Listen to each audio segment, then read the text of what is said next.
العاقبة للمتقين ولا عدوان إلا على الظالمين، والصلاة والسلام على أشرف الأنبياء والمرسلين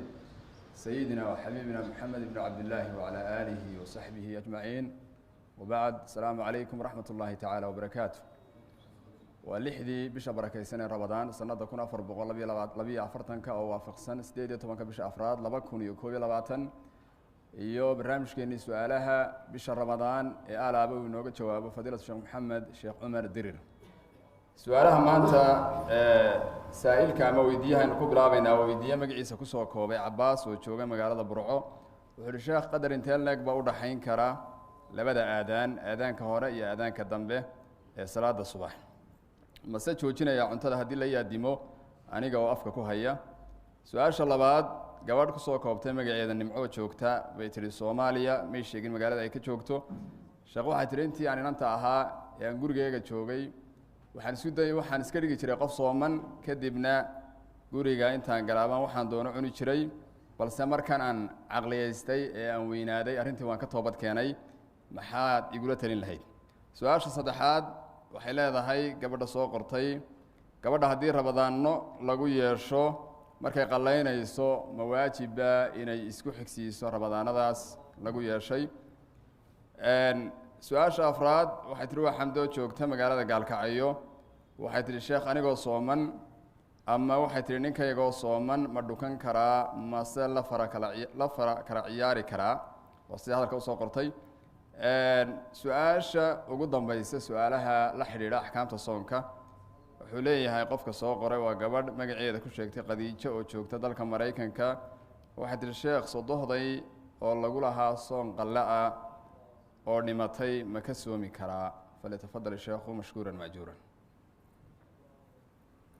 الحمد لله رب العالمين صلى الله وسلم وبارك على نبينا محمد وآله وصحبه وسلم وبعد. لبدا آذان قدر كأول حياة شرع معيمين لكن وين النقدان وحلا يسوء عنين كرامة يسكون وضدك وأنا ديبو ساحنين وقت دار وفي عنتها يدك يسكون مقالات شوغين يسكون ويان وسيدنا مكان عضي dadku waxay kala garan laayeen aadaankii hore ama soo kii dambe dad badani marka waa in la garan karaa ka hore waqtigu yahay iyo ka dambe waqtigu yahay oo cidda markaa mas'uuliyadda leh ay xiriiriso mar walbana aadaanka lagu joojinayo cunada iyo cabidda iyo wixii xalaalaha habeenkii waa aadaanka dambe marka la aadaamo qofku waa inuu joojiyaa cunadii cabidii galmadii wixii markii hore xalaal u ahaa oo dhan sida ilaahay baa wuu wakuluu washrabuu xataa yatabayana lakum alkhayd alabyadu min alkhayd alaswadi min alfajr cuna wacaba ilaa waagu caddaanayo marka haddii waagii caddaaday oo la aadaamay inuu qofkii sii wadaa waxay keenaysaa in maalinkaasi dhaafo taasina wax macruufa weeye qofka muslimka ah marar badan uu maqlayo. muwaadiniintana waxaynu leenahay dadka cibaadada ka khalkhalinin ee ammaanada ah haysaan ilaaliya hana laga wada socdo. su'aasha nicmo ay leedahay waxaan qarsan jiray cunada inaan soomanahayna dadka waan u muujin jiray maxaa igu waajibaya haddii aad qaangaar ahayd marka aad cunada qarsanaysa eed iska dhigaysay qof sooman dee intii aad cuntay adiga oo soomku kugu waajib ahaa intii bilood ama intii maalmood waa lagugu leeyahay wacalayki alqadaa waa inaad soo qallaysaa adigaana garanaya qofkana waxa uu ku qaangaaraa dhowr arrimood oo uu ka mid yahay da'diisu inay 15 gaadho dhiiggii caadada ruuxii dumarka ay hesho yaani 15 ba gaadhin marka haddii aad qaangaar ahayd soomka waa lagugu leeyahay haddii aad sabi ahaydna waxba laguguma leh. gabadha kale iyaduna odhanaysa soomkii la igu lahaa hal yajibu fiihi tataabuc laa yajib fiihi tataabuc ayaamihii lagugu lahaa bisha Ramadaan waad soo qallaynaysaa iyadoona shardi ahayn inaad isku xidhiidhiso waad kala kaxayn kartaa ilaahayna markuu ina farayay qallaha shardi kamuu dhigin in la israacraaciyo sida soomka kafaara gudka oo kale waman kaana mariidan aw calaa safarin faciddat min ayaamin ukhar qofkii soomkaa qallaha lagu yeeshee socdaalka ama bukaanka ahaa intii ka tagtay in la eguna soo qalleeya buu ilaahay qofkaa kale ina weydiinaya ninka iyo xaaskiisa inay ama taataabasha ama dhunkasha dhex mari karta haa way bannaan tahay mamnuuc ma aha laakiin hadduu qofku ka baqayo inuu ku dhaco galmadii ama ay kulan sameeyaan markaa xaaraan bay noqonaysaa wayna iska daayaan qofkii naftiisa huba wuu samayn karaa waxa xaaraamta ah waa jimaaci laakiin haddii aanu naftiisa xejin karaynin inuu iska daayo weeye oo wixii xaaraan kuu jiidaya isna waa xaaraan qofkuna isagaa yaqaana naftiisa khadiija iyadu su-aasheeda ah sodohday soomka lagu lahaa ma ka soo qallaynaya maya ehelkeedaa ka qallaynaya adiga xididun baa tihiin nebiguna calayhi salaatu wasalaam wuxu uhi man maata wacalayhi siyaamu saama canhu waliyu qofka dhintee soom lagu leeyahay weligiisu ha ka soomo dadka awliyada ahee gacalkaahina waa dadka aqaaribta ah walaalaha eedooyinka habaryaraha kuwii la dhalay kuwii qofka dhalay marka adigu xididkii baa tahay kuwa kale ka qallayn doona insha allah wallahu aclam jasaa allahu khayran sheekha ilaahay subxaana wa tacaala ka abaaliyo miisaanka xasanaadkana u saaro saa'ilkani wuxuu leeyahay salaada taraawiixda intee u yar oo aan tukan karaa markaan keligay tukanayo qur-aan badan ma xafidsaniye mobilka amaba kitaabka ma ishor qaban karaa oo ma ka akhriyi karaa markaan anoo salaada ku jira saa'ilka labaad wuxuu leeyahay waa gabadh magaceeda khadra ku sheegtay oo joogta magaalada wajaale waxay tihi sheekh waxaan ahay hooyo haysato caruur yaryar waxaan doonaya inaan masaajid kusoo tukado laakiin caruurta ciidan kaga tago ma haysto saa daraaddeed masaajidka jaarka anoo guriga jooga ma ku xidhan karaa su-aasha saddexaad waxay tihi waa hibo oo joogta magaalada hargeysa su-aashaydu waxa weeye bay tihi goorma ayuu dhulku sakoobaa su-aasha afraad wuxuu leeyahay saa'ilka soo qoray haddii gabadha ilmo ka soo dhaco dhiig badanna uu ka socdo cibaadadii maxay ka yeelaysaa su-aasha su-aalaha ugu dambeysa wuxuu leeyahay saa'ilka soo qoray waa xamse nin magaciisa kusoo koobay wuxuuhi anuu salaad ku jira haddii la islaamo amaba nebiga lagu saliyo sala allahu calayhi wasalam salaanta ma qaadi karaa salliga nebigase ma akhriyi karaayo ma ku salliyi karaa salawaatu rabbi wasalaamu calayh fadal sheekh taraawiixda waxa u yar intii witriga u yaraydu oo midh keliya ah saddexna waa noqon kartaa hadduu qofku laba ragcadood tukada iyo midhkii witriga way ku filan yihiin oo taraawiixdii iyo witrigii iyo qiyaamuleylkii waa isku salaadun isku salaad keliya weeye xukunkaa sunnaha bacdalcishaa'iga la tukado ayuunbay soo wada gelayaan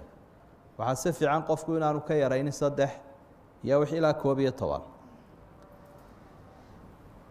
ruuxa dumarka ah ee odhanaysa anigoo guriga jooga ma ku xidhan karaa masjidka haddaa isku toosan tihiin haddii adigu dhinaca koonfureed aad ka xigta masaajidka oo qiblada uu kaa xigo wax idiin dhexeeyaana aanu jirin oo isgaadhi kartaan qofku markuu gurigaaga ka baxo ama masaajid ka baxo waad ku xidhan karaysa haddii laakiin hareeraha aad ka xigto gidaara idiin dhexeeyaan oon wadooyin jirin kuma xidhan karaysid mar walbana gabadha waxaa u fadli badan gurigeeda inay ku tukato salaadaha sunno iyo faralba ragga ayaa uu fadli badan yahay masaajidku iyaga oo ku tukan karaya dumarku masjidka haddana waxa u fadli badan gurigooda wa buyuutuhunna khayrun lahunna buu nabigu leeyahay calayhi salaatu wasalaam guryahooda inay ku tukadaan baa u khayr badan dhulku wuxuu sakoobayaa waa su-aasha saddexaade marka loogu talagalay baaca mushtari lasii iibinayo lasoo iibinaya maanta dhulkan u iibsanaya lacagtiisu mid kale ku iibinaya wuxuu ugu talagelayaa sidii badeecadda inuu rogrogo laakiin haddii dhulka ugu talagalay qofku inuu dhisto ama uu isyidhi un lacagta iska geliyo halkaa kayda kugu ahaato se ka yeelan mayso dhiiggaa dhabar furanka ah qofku marka uu hubo dhiiggan inuu dhabar furan yahay soomkii waxba yeeli maayo laakiin hadduu yahay ilmo ka qoonmay ilmaha waxaa la eegayaa muddadiisa uurka ay lahayd 3 bilood iyo wixii ka badan hadduu yahay ilmahaasi dhiiggaasi waxaa loo tixgelinayaa kii dhalmada inuu yahay soomina mayso 3 bilood iyo wixii ka yar dhiigga ka socdaa kii dhabar furankuu la mid yahay waana iska soomaysa soomkii iyo salaaddii iyo cibaadooyinkii way la imanaysa saasaa loo kala qaadaya qofku hadduu maqlo iyada oo uu salaaddii ku jiro haddii la salaamo markuu ka baxo salaada ayuu salaamta ka jawaabaya waayo nebigu calayhi salaatu wasalaam wuxuu uhi ina hadihi salaa laa yasluxu fiiha shay-un min kalaami innaas xadiidkii saxiixa salaadan marka lagu jiro ma ansaxayo sax ma aha in dadka lala hadlo marka salaantii lagu salaamay jawaabtaad ka bixinaysa waa inaad dad la hadlayso ila waxaa lagu yihi assalaamu calaykum wacalaykum assalaam baad leedahay khitaab baa ku jira waa kuwa fuqahadu yidhaahdo xataa adigoo aayad akhriyaya khitaab ku jira iyo la hadal haddaad u niyooto inaad qof kula hadasho la hadalkii bay noqonaysaa salaada way kaa burin kartaa yaa yaxyaa khudilkitaab waa aayaddii qur-aanka ahayd laakiin haddaad u niyooto inaad hebel kula hadasho waxbay salaaddii way kaa burin karaysaa bay fuqahada qaarkood qabaan laakiin isagoo qofku ku jira salaada dhexdeeda haddii nebi maxamed magaciisa uu maqlo sala allahu calayhi wasalam wuu ku salligi karaa salaadana waxba kama yeelayso waayo markaynu atixiyaadka dee akhriyaynaba nebigii waynu ku salliyaynaa sala allahu calayhi wasalam farqigaasaa u dhexeeya wallahu aclam waay sheekh allah ku barakeeyo su-aalaha qeybta ugu dambeysa wuxuu leeyahay saa'ilka soo qoray magacaygu waa cabdilaahi oo jooga dalka canada wuxuu uhi gabadh laga maqnaa oo ninkeedu ka maqnaa 7 sano sharcina uu waayey gabadhaasi xaq ma u leedahay inay dalbato yacni furin inay dalbato oo warqadda u siiyo su-aasha labaad wuxuu uhi sheekh assalaamu calaykum salaan kadib ma ka bixin karaa aabbahay oo mootan muddo 25 sanadooda meherkii ay hooyaday ku lahayd su-aasha saddexaad wuxuu leeyahay su-aasheedu waxay tahay waa su-aal dabcan ku saabsan soonka oo soo noqotay ama xaggan soo gashay qeybtan dambe wuxuu leeyahay irbadda suuxdinta ilkaha soonka miyay waxyeeleysaa su-aasha afraad waa su-aal xogay qoraalkeedu dheer yahay wuxuu leeyahay saa'ilka soo qoray waxaan joogaa waddanka jarmalka dalkan buu ihi marka qofku sharciga qaadanayo sharciga dhalashada wuxuu ku qasban yahay inuu saxeexo waraaqo ay ku qoran tahay inuusan ahayn muslin mayal adag inuusan aaminsanayn in diinta islaamka oo keliya sax tahay inuusan aaminsanayn in kiristaanka iyo yuhuuddu gaalo yihiin inuusan aaminsanayn in dastuurka waddanku ama inuu aaminsan yahay in dastuurka waddanku ka sarreeyo shareecada islaamka wuxuu uhi markaa maxay shareecada islaamku ka qabtaa qofka warqadda ama waraaqaha saxeexa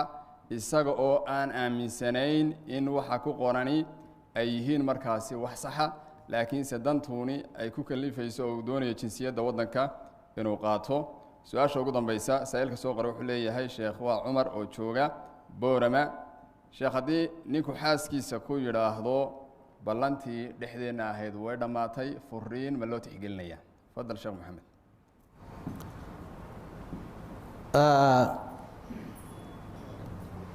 labada qofe xaaska ah ee isqaba haddii ay suuroobi weyday inay kulmaan ama isu yimaadaan oo isna qaaraduu jooga iyana qaarad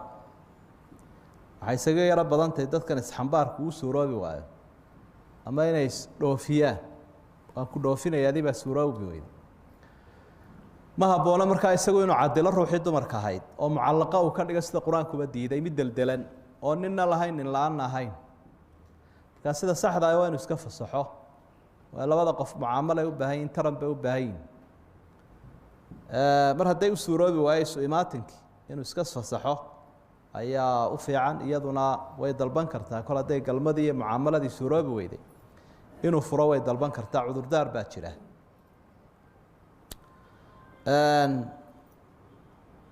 aabbahay baa lagu lahaa beher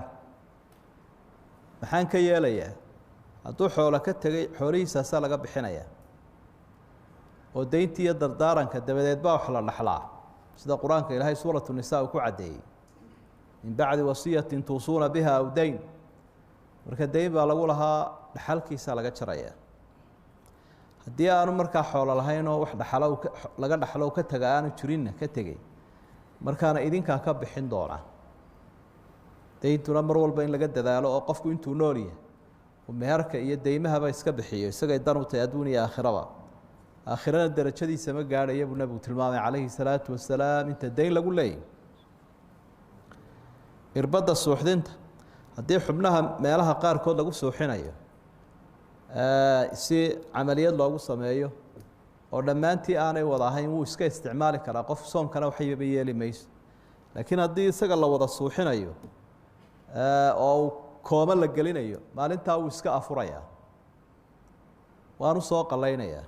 ilaa qof buka weeye qofka bukana ilaahay wuu u saamaxay inuu iska afuro u soo qaleeyo sida marar badan aynu kusoo celcelinay aayadda suurat lbaqara ku sugan waman kaana mariidan aw calaa safarin faciddatun min ayaamin ukhar su-aashan u dambeysay waa iska gaalnimo markaynu soo ururino nin baa baasaboor ku qaadanaya waan gaaloobay in weeye natiijadeeda waxaa badana la akhriyey marka shayga gaalnimada la yidhaahdo haddaad maslaxad ku doonayso iyo hadday dhabkaa tahay iyo hadday dheeldheelkaa tahay intaba waa loo gaaloobaa kii yidhi waan kaftamaya munaafiq ahaa ayaa ilaahay u jawaabo waxau uhi qul abillaahi wa aayaatihi warasuulihi kuntum tastahzi'uun laa tactadiruu qad kafartum bacda iimaanikum weligiiba sheega inaad kaftamayseeno kol haddii ilaahay iyo aayadihiisii iyo rasuulkiisii ku dheeldheesheen waa gaalowdeen baa ilahay uhi idinkoo a shahaadanaya kadib markaa qofku wax u dhaafsan kara diintiisa ma jiro mar quraa sharcigu saamaxayo waa marka la qasbee xabad la isla dul taago ee la yidhaha qasab ku gaalow taasina iimaankii qalbigu ku haystaa wixii ficil iyo qowl uu sameeyo loo qaban maayo iminkana waxaad sheegtay cidiba kuma qasbine adigaa dollar iyo danaaniir iyo jawaas iyo baasaboor baad raadinaysaa markaa qofku waa inuu ilaahay uga toobad keenaa